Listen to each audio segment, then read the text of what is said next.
বিশেষ করে এই গানটি আমারই করা। যদি এই গানটি কোনো ভুল ত্রুটি হয় অবশ্যই ক্ষমা করবেন। এই গানটি আশা করি আপনার কাছে ভালো লাগবে। যারা কষ্ট পেয়েছেন, দুঃখ পেয়েছেন, ব্যথা পেয়েছেন, তাদের জন্য এই গানটি, আশা করি এটা ভালো লাগবে।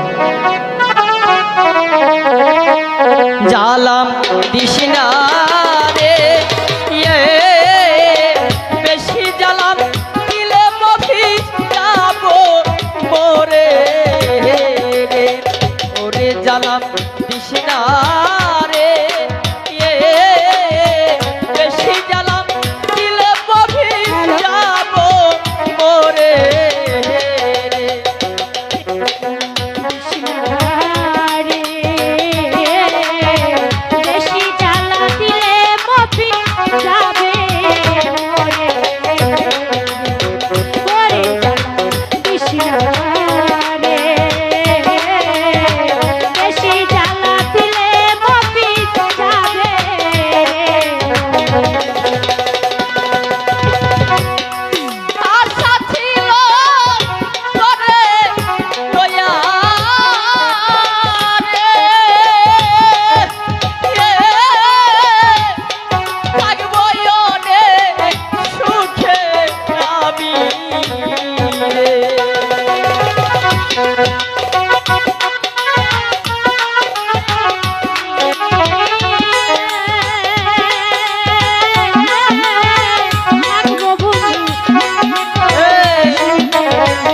আমায় ভুইলা রে সারা জীবন ভালোবাসা শেষে কাঁদাইলি রে ওরে জালাম কৃষ্ণা রে ভাই রে বেশি জ্বালা দিলে মফি যাব মোরে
জ্বালা